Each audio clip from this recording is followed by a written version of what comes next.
Hi, Darren Gabbard here with your Best Horse Relationship. Welcome. In this episode, I would like to talk about a theme that I've seen every now and then pop up on the internet. And I'm not entirely certain if this is a quote of someone's or if it's just a saying, but I like it, and I think it has value for us as horse owners who are looking to develop a better relationship with our horse. And the saying goes, if you have the choice of being right or being kind, you should always choose to be kind. And sometimes when I've seen it come through, it says, always choose to be kind and you'll always be right. And I think for us as horse owners, that has a lot of significance because as humans, we tend to want to force our horse to accept our rightness. And I've mentioned before that forcing your horse to do anything is not really a good thing. You know, we might be able, in fact, to get our horse to do what we want, when we want, the way we want. But if we have to force the issue, we're actually setting ourselves back in what our ultimate goal is. Our horse is not going to trust us. You know, all sorts of negative things can apply.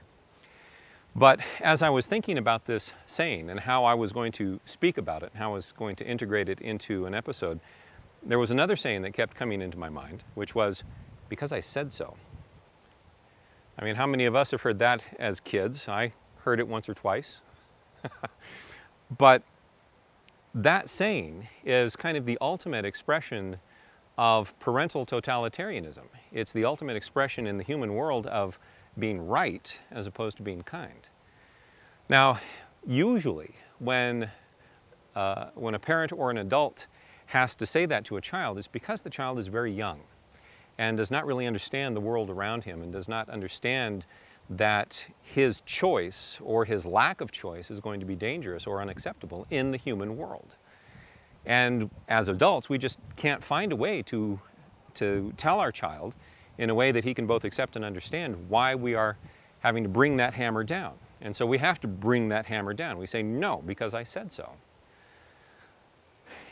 Now, in many respects, young children and horses are similar. They both don't have an understanding of what goes on in the human world. Now with the child, they will eventually grow up and be able to create a conceptual framework that allows them to understand why we brought that hammer down. But our horse is never going to be able to do that because he's a horse. Right? He won't have that ability to say, okay, I understand why my human did that. You know? I may not have liked it at the time, but I understand it.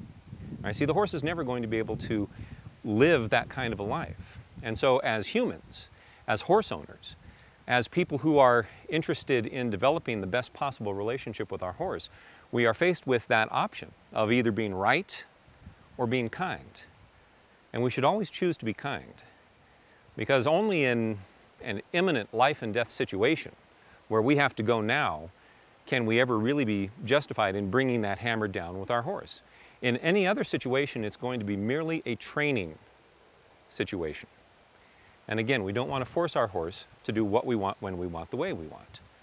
So if we show up on Monday and we're trying to teach our horse something new and it's just not getting there, rather than be right, we should be kind, because we can come back Tuesday. We can think about it, our horse can think about it, we can find a different way to explain to our horse in a way that they can both accept and understand what it is that we want. Right? It's always going to be a little off kilter, but if we come back Tuesday and we don't get it, we can be kind. We can come back Wednesday and we can be kind. But the thing is, we should always be kind, because eventually what's going to happen, it might take a day, it might take a month, but eventually what's going to happen is you'll get to the end of this process and your horse will understand what you want and he will be able to give it to you. And if you've chosen to be kind as opposed to being right, there's going to be a lot of good stuff that comes at the end of this process. The first of which is that you will have preserved your horse's dignity. And that's always a good thing. Because when you preserve your horse's dignity, you increase the trust that he has in you. And that is always a good thing. And when you preserve his dignity and increase his trust, his belief in your leadership is going to get stronger. And that can come in handy, and that's always a good thing. And after you have preserved his dignity, increased his trust, expanded his belief in your leadership, the best part, after all of this, has gone on, and you have been kind all the time, is that you will have increased your relationship. You will have strengthened your relationship with your horse, and that's what we want. We want our relationship to be better today than it was yesterday. We always strive to make our relationship better today than it was last week. But we can only do that if we choose to be kind instead of being right. It's tempting sometimes to think that we can just a little bit more, and our horse will understand.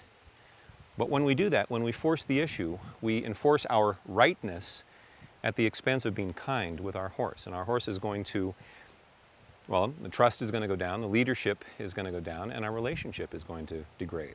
And we don't want that. So until next time, leave questions or comments below the video window if you would like. Make that choice for yourself. Am I going to be right or am I going to be kind? Go love on your horse, and we'll see you back here. Bye-bye.